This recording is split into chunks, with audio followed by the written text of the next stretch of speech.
Welcome to the Second Reading Podcast from the University of Texas at Austin. The Republicans were in the Democratic Party because there was only one party. So I tell people on a regular basis, there is still a land of opportunity in America. It's called Texas. The problem is, these departures from the Constitution, they have become the norm. At what point must a female senator raise her hand or her voice to be recognized over the male colleagues in the room? And welcome back to the Second Reading Podcast. I'm Jim Henson, Director of the Texas Politics Project at the University of Texas at Austin. Very happy to be joined today by Ross Ramsey, Executive Editor of the Texas Tribune, who has been kind enough to join us today to talk about the current landscape in Texas politics as election season continues to unfold. We've had a little bit of news on that this week. So welcome, Ross. Thanks for being here. Thanks for having me. Being here remotely. We're back to doing this remotely. We've done a couple of these in the studio on our end, and now here we are. And the commute. Right, exactly. There's a lot of different places we could start here, and we'll get to, some of the things like election numbers, so that there is some, current events. But a couple of days ago for Martin Luther King Day, you had a column that noted how elections and voting rights remain at the center of politics, 50 years, 60 years after the civil rights movement. I thought we might start by considering, how the state of the major push on voting rights by Washington Democrats, the dire strait of that as we record this on Wednesday. The Senate Democrats are set to try to make what will probably be a Pyrrhic attempt to move voting rights through the Senate. I think there's a certain amount of kabuki theater here in terms of how that's going to turn out. I don't want to presuppose the end, although I think it's pretty easy to do so. But from the perspective of Texas, if tonight is the demise of at least the big comprehensive attempt at election reform at the national level, it also marks the starts with a bang, ends with a whimper travail of Texas Democrats' efforts to block Texas Republicans, right? That makes sense to you? Yeah, it does. The Republicans came into the 2021 regular session, after that 2020 election, in January 6th and all those things, in a mood to tighten up a bunch of Texas voting law. In particular, they were concerned about what had gone on in Harris County, the state's biggest county where Houston is, during the 2020 elections. And in response to COVID, Harris County did a couple of things that were within the law but had not been done before. 24/7 voting, drive-through voting. Instead of waiting for people to ask for absentee or mail-in ballots, they just sent them to every registered voter. They did a bunch of things that probably make perfect sense through the lens of a pandemic, where you say, people don't want to stand in line outside of the schoolhouse or wherever they vote. And, so let's get around it. But, the take on this was that they were making voting accessible to a bunch of people who hadn't voted before. Republicans were worried about turnout going into that election. And the election was, though Trump prevailed and Republicans won congressional and legislative races, the turnout was large and the margins were small. So they had plenty to worry about. And they came into the 2021 legislative session saying, well, these things that were not done before that were done in Harris County, let's get rid of those things. We're going to outlaw that. And we're going to do some other things and nip and tuck here and there. And they eventually, through, the regular session and 3 special sessions, got their way on the voting law. The governor signed it into law and it's in courts now. And, whatever you think about that situation, the Republicans had the numbers and the will to prevail on it. The Democrats tried to stop them. At the very end of the regular session, they walked out to deny the Texas House a quorum that was needed to cast a vote on this voting bill. They went and stood in a church in East Austin, a black church where there's been a lot of voter activism over the years, pretty symbolic. And then in the first special session, they decamped to Washington, and they had 2 ideas there. One of them is if you're going to walk out of the House or the Senate to deny it a quorum, the governor or the presiding officer of the House or Senate can tell the state police to go get them, go round up those people and get them in here to do their job. But the state police can't cross state lines. So if you'll remember the walkouts in the early couple of years of this century, the House Democrats went to Ardmore, Oklahoma. The Senate Democrats went to Albuquerque, New Mexico. I think the food's probably better in Albuquerque. And the DPS couldn't get them. This time they went to Washington, partly for that reason, but partly so that they could lobby Congress to pass federal laws that would preempt what Texas and other states were trying to do. They failed in that, and they came back kind of with their tail between their legs. The Republicans passed the law. It got signed. Bada bing, bada boom. And then you go a couple of months forward, and the Washington Democrats are now trying to do what the Texas Democrats wanted them to do last summer. And as you point out, that effort's not going very well. So in a sense, that's kind of the immediate point I have there is that was sort of, the Texas Democrats' answer to what the end game was when they went to DC and made that move, was that they wanted to support the national Democratic effort. And so it feels to me like, we should at least note that this sort of suggests, as many people said at the time, that strategy was still a pretty long odds bet. In retrospect, I'm interested in the way that you described that, describe that arc, but in particularly how you described the legislation. I don't want to get you in trouble or get either of us in trouble with too many people here.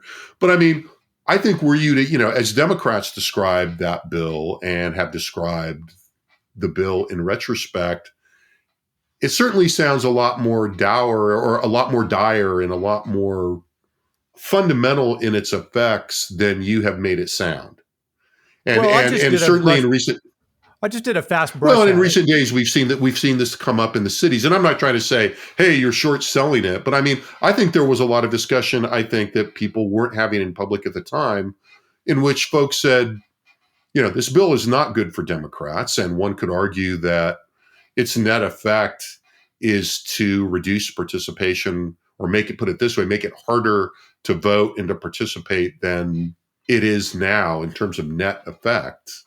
In retrospect, how do you sort of weigh all that out? And obviously in the last few days, we've seen, a lot of I told you so in terms of the problems with registration, with requests for mail-in ballots in some of the major urban centers. The Travis County clerk did a press event yesterday that got, at least in our world, a decent amount of attention. I don't know that how much it attracted outside of Texas. But in retrospect now, with a little bit of time, and though not an election, how do you really assess the impact of the bill? I think that the Republicans would not have been as strongly for this piece of legislation if it did not preserve their place in Texas politics. They've got the majority. They haven't lost a statewide election since 1994. And I think they view the narrowing margins and the increasing turnout as encroachments and threats to their hegemony. And I think that this law is a piece of protective legislation that the Republicans passed to sort of hold their place. I mentioned the things that were sort of like the facial, this is why we're doing this, but there's a lot of stuff in this bill. It goes on. And as you point out, their practices have been, anti-democratic, whether they're actually, and I mean that small d, not capital D, right, although it's also been capital D, anti-democratic.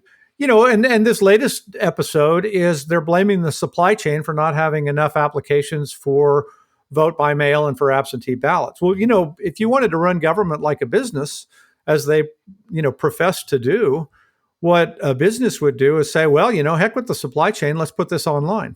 Digitize. Let's make it easy for everybody to do this. You ought to be able to, maybe you don't think it's secure and safe to vote on your phone, and I can see those arguments, but, it is hardly a breach of security to apply for a mail-in ballot or even to register to vote online if it can be verified separately in another way.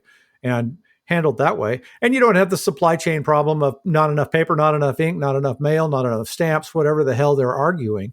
And they've gone sort of piece by piece through the voting and election laws to sort of tighten the screws in ways that, sort of preserve the political order as it is in Texas now, and to disrupt anything that might advance the other side. A lot of this bill goes into how you conduct an election and how you conduct your counting and who can watch when you're counting and how close they can stand to you when you're counting. It's a very micromanaging piece of legislation. And, the Democrats and the U.S. Department of Justice and some others have sued over this law, saying basically you're unconstitutionally trying to suppress the votes. Yeah, I mean, I think one of the interesting things about the strategy that the authors of this bill and its supporters took was exactly was playing small ball on a really large playing field. And I've sometimes wondered if that wasn't the lesson of voter ID, that if you don't give people, don't give opponents one big thing to hang it on, you can dismiss objections to a series of incremental adjustments in your favor as carping or not wanting, being against efficiency, when what you really have to do is take that bill in toto and look at the way that it, increases costs and makes small adjustments in Republicans' favor across the board.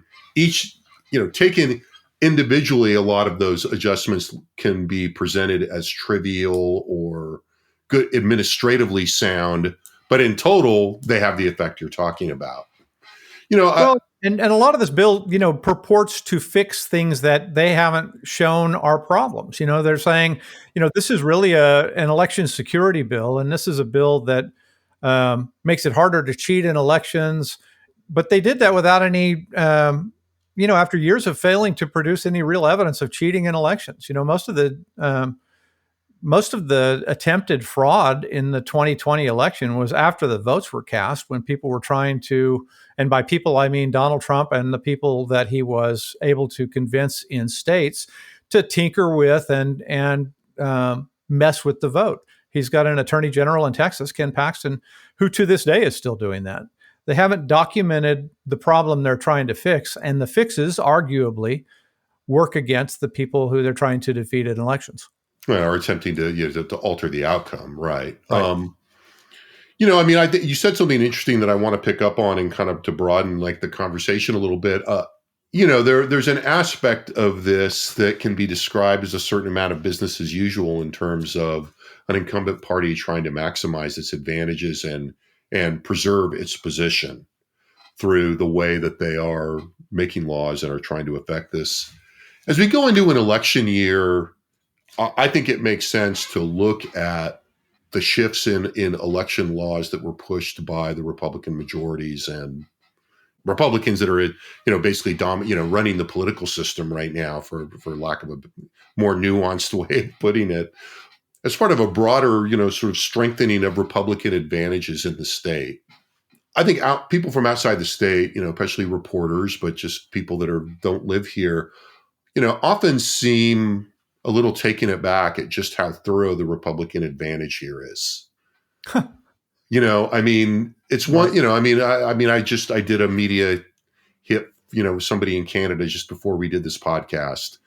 And there was a certain sense, one of the questions was, well, is Texas still purple, or is it, so I really, I'm curious what you think. You've been watching the arc of this for a long time.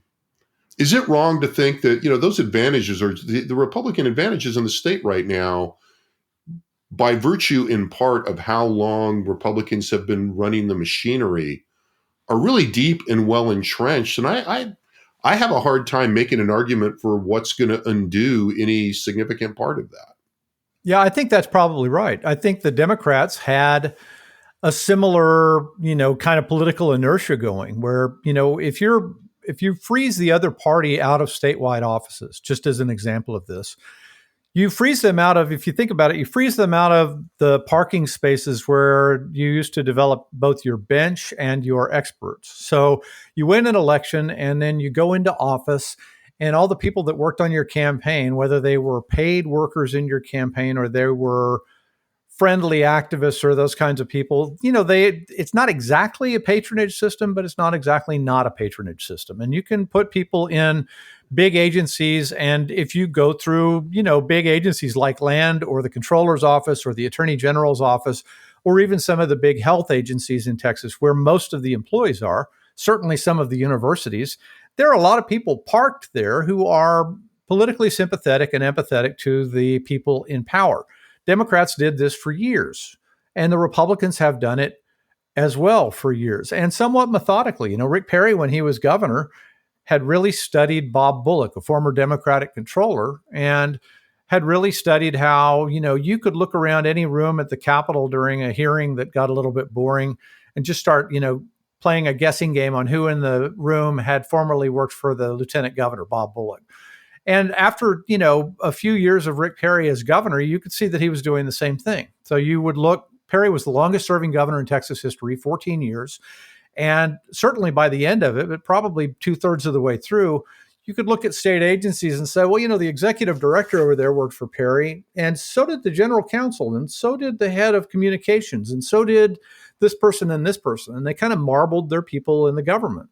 At the same time that you're doing that, strengthening yourself, you're weakening the other party by sort of taking that part of those people out of the party. So a lot of, if you're my age and you've covered this for a long time, or you've been around this for a long time, a lot of the people that you knew who were powerful consultants or interesting rising stars in the Democratic Party in the 80s and early 90s decamped to other states, and not because they were trying to deny a legislative quorum. They were looking for work. So there are a lot of Texas Democrats working in California. There were some Texas Democrats I know working in New York who just had to leave because the work wasn't here anymore. There are a lot of California Republicans who ended up in Texas politics. The governor's main political consultant lives in New Hampshire. This has become a Republican state, and, you sort of have marbled them all the way through. So the next piece of this, and I'll try to be quicker with this part, the Republicans successfully thought about that and figured out how to attack it, starting in the 70s, but really concentrating through the 80s and then closing the deal in the 90s. And they basically built a bench. They put a bunch of money in politics. They continued to run really viable, respectable candidates and not their worst nuts for office against the Democrats that they thought they probably couldn't beat.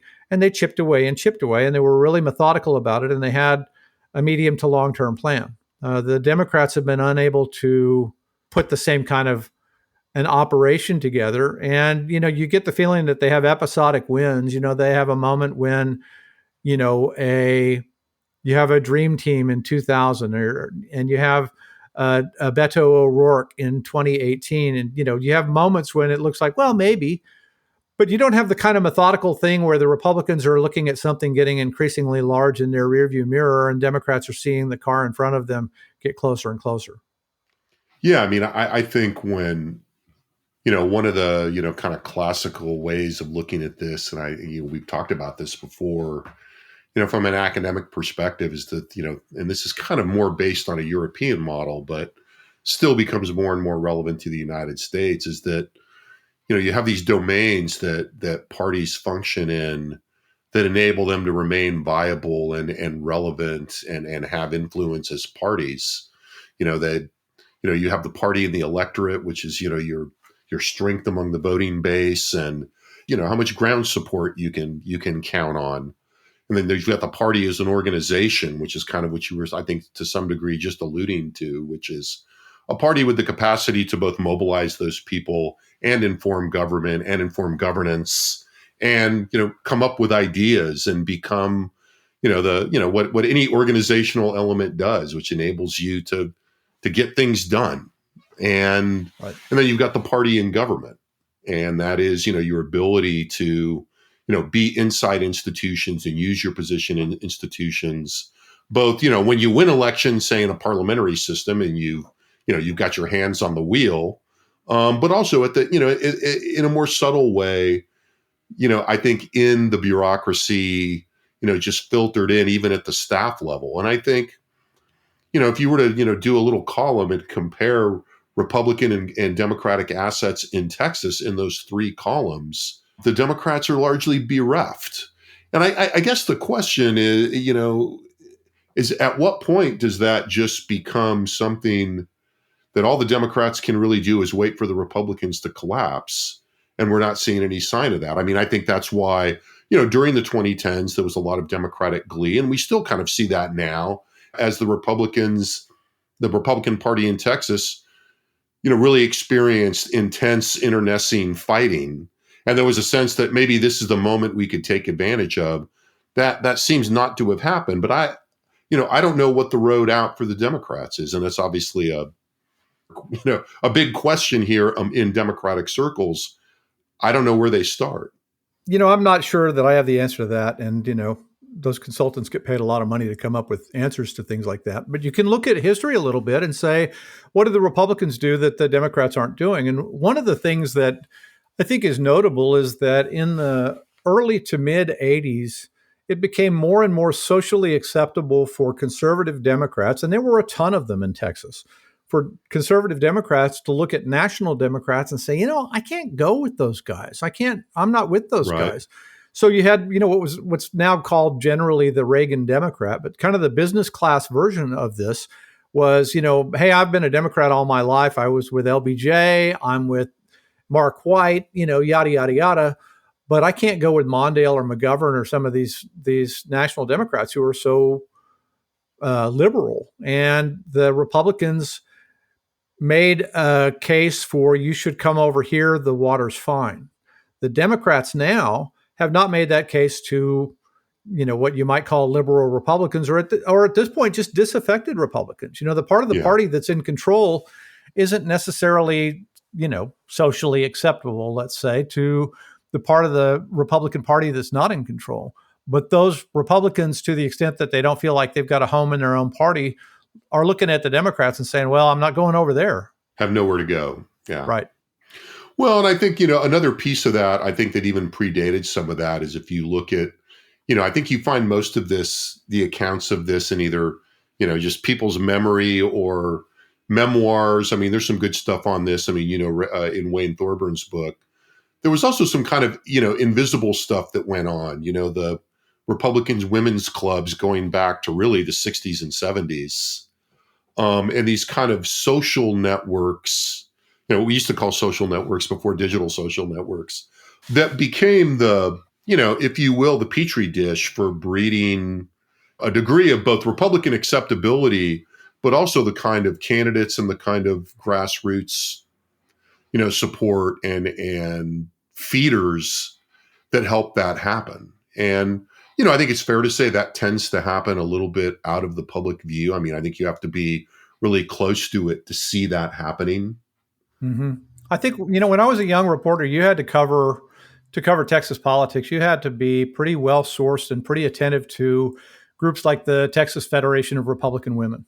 Right. To an extent that you don't necessarily now. We're in a much more top-down sort of Republican Party now. But you're exactly right. The grassroots of that party were essential to their growth and eventual capture of the population away from the Democrats.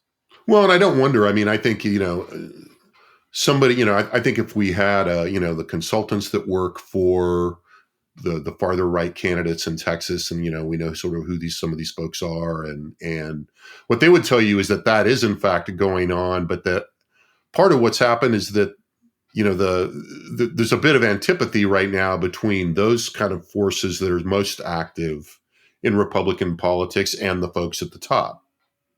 I think there always was. I just think it's a matter of which group is more influential at a given point in time. I think when the Texas Federation of Republican Women were going on, that was kind of that was the bridge clubs in the social set, and sort of like not the blue collar Republicans and right. not and now you've got a different sort of social class in charge of that political group, and I think those tensions are always there and are still there.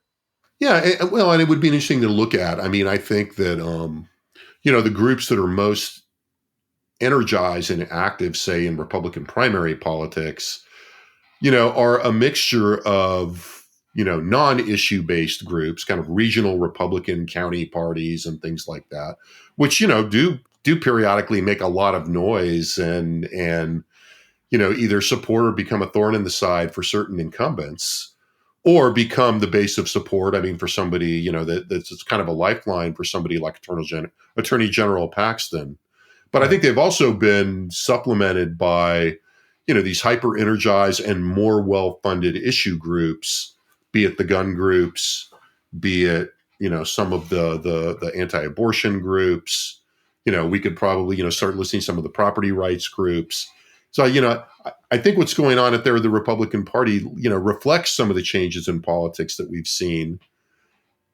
But again, if you look at over on the Democratic side, it's harder to see, the kind of ferment out there. I mean, I think we hear about groups and they kind of appear in election cycles, but not many of them have lasted more than a cycle or two, it seems to me.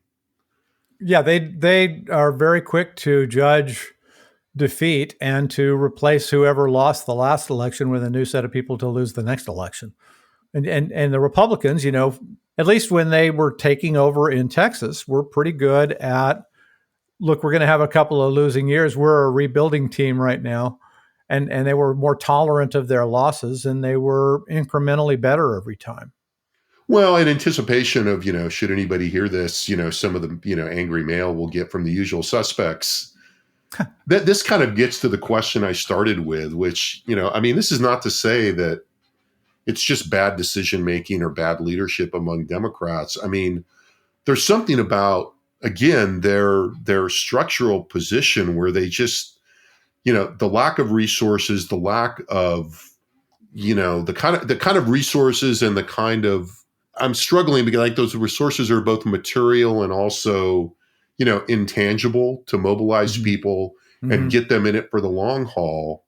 Democrats just have very limited access to all of those because they don't have any patronage. They, your employment opportunities as a Democrat, when you think about the number of people, I mean, I'll tell you what the decline of the Democrats has been good for: the real estate and title business.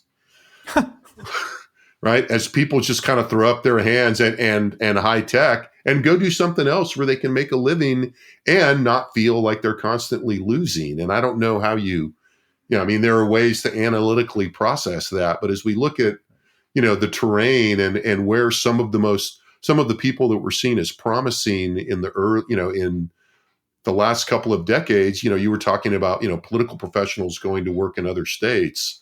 But you've also got the bench just sort of empties out to go do other things after a loss or two, or because the frustration just builds. The Republicans and the Democrats have this in common. The people that bust through are kind of entrepreneurial campaigners. They're people that bring in their own money or their own access to money that's not party dependent, and their own access to ideas that's not party dependent. It's a Bill Clements in 1978 winning for the Republicans, or somebody like a Beto O'Rourke coming along who has an ability to raise money that's distinct from the party, isn't necessarily the first choice of the powers that be within the party, but isn't, unacceptable necessarily to them, and comes in and sort of busts through. And then you can sort of start to fill the field out. You get a Clements in office, or you get a John Tower in office, and you have a beachhead, and you begin to build around that. The Democrats have been, for one reason and another, there have been a number of reasons, they're not great at recruiting candidates who break through. The candidates who break through are not the ones that they recruited. They get a Lupe Valdez is a bad example for them, and a Beto O'Rourke is a good example of this. Those are extremes, but that's kind of the idea. And unless you can get people who are viable political leaders to jump in and take the chance, and also are independent enough of the powers that be to sort of just jump ahead of the game, I think you're stuck in a rut. So that brings us a little bit, before we wind up, to your column today. I mean, your column today was headlined, Texas politicians await our instructions about what do voters want. And I was very, interested in the overall tone of that column in terms of saying, yeah, there are big issues out there: the pandemic, blackouts, education, and they seem to be, out there in the mix, but the way that the candidates and the governing class are responding to them, I'll just say you seem less than impressed with. I was unimpressed. How much of that is linked to this broader? I mean, is that just? I mean, I think one would be tempted to say, well, it's just politics. These are all hard, and if you're going to be mad because politicians are picking the low hanging fruit, you're going to be mad all the time. Well, I am mad a fair amount of the time. That's sort of the nature of columnists. Is this linked to where we are in terms of the lopsidedness of the political system? I just, there's a couple of things going on here. And that column started with the idea that as a problem-solving machine, this is not working. If your idea for a legislature or for this government was, we have some problems that we can all agree are problems, whether that's keeping the electrical grid up, keeping the educational system going, keeping the border, open and closed in the way that we want it to be open and closed. All of those kinds of things are the sort of communal problems that we send all these people to Austin and or Washington to solve. And this is nothing new, but right now they're not in a place where they're really solving these problems. They're dithering on the edges. We have an education system that, because of the pandemic, this was one of the examples in the column today, the learning losses just measured by standardized testing are enormous over the last 2 years. And so you've got this problem of, so the fundamental thing we're trying to do here is educate kids, and we've gotten demonstrably poorer at that. What are we doing about it? And what they were doing in the legislature was talking about critical race theory and which books are in the library and a bunch of peripheral social issues that really didn't get to the point. There was the inspiration for this was one of our reporters, Eleanor Klebanoff, went to Montgomery County to a hospital there and talked to nurses. And her opening case in this story was this guy who decided that he didn't trust the vaccinations and had the attitude of, he said this out loud, I'm not inferring anything. I'm not going to use the vaccination. If I get the disease, I'll go to the hospital and they'll take care of it. And one of these nurses was just flipping mad about it and said, I'm here, I'm missing my family. I don't get to see my husband. I don't get to see my kids. And you're yelling at me about a disease I told you how to avoid. And when you look at this and you look at what the legislature's done with COVID and what they've done in response, they're sort of not focused on the problem. There's a really great movie that I kind of refer to in my head when I'm thinking about things like this, Apollo 13. And there's a place in that movie when the astronauts are in dire trouble in outer space and the people on the ground in Houston are trying to figure out what to do about it. And they're all, running around like chickens with their heads cut off. And one of the guys says, work the problem, people. Settle down, let's get to work. And, you're watching the legislature kind of going on any number of fronts. Work the problem, people. Let's go. Stop barking at each other and stop playing for voter attention with, this or that, hot button of the day. And actually, there are plenty of big problems to solve. Why don't you get to it? And that was sort of, the underlying idea of the column. It's not new, and that's going to happen, continually again. And we're actually in an election season. We'll start voting in about 4 weeks, February 14th, Valentine's Day. We start early voting. The primary elections are on March 1st.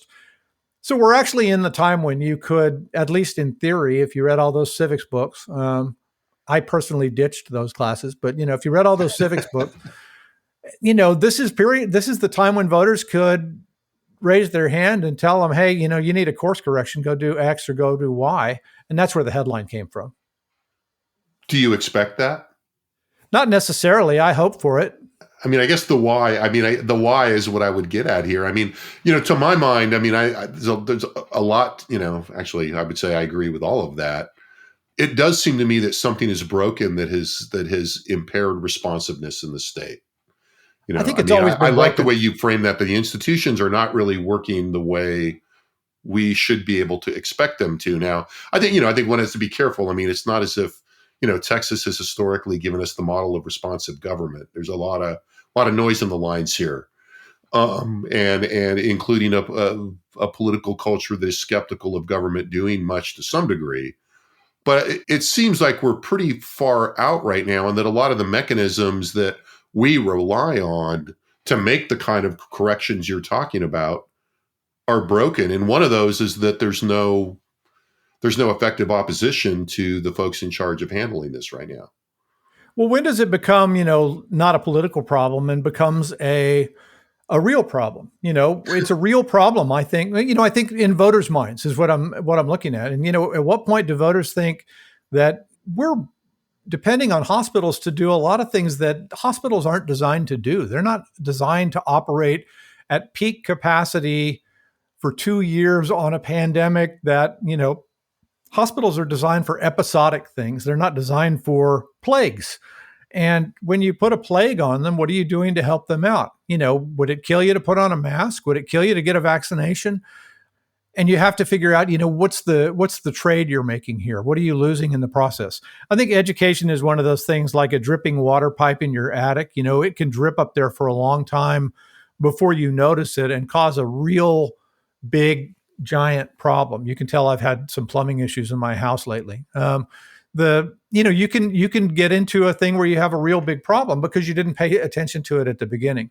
We've got a bunch of things like that right now where if you give them some attention and solve these problems, it'd probably help your politics, and it would certainly help the state. Well, and I wonder, it's for the next time to think about just what the conditions are to make that a little more likely, because I think we're in a tough spot on that right now. I want to thank Ross. Thanks for being here. Much appreciated. Always a pleasure. It's fun. And thanks to, as always, our technical crew in the Liberal Arts Development Studio at the College of Liberal Arts at University of Texas at Austin. Thanks to you for listening. You'll find Ross's column in the Texas Tribune today at texastribune.org. We didn't talk about a ton of polling data today, but as always, tons of data, content, etc. at texaspolitics.utexas.edu. Jim Henson here. Thanks again for listening, and we'll be back next week. The Second Reading Podcast is a production of the Texas Politics Project at the University of Texas at Austin.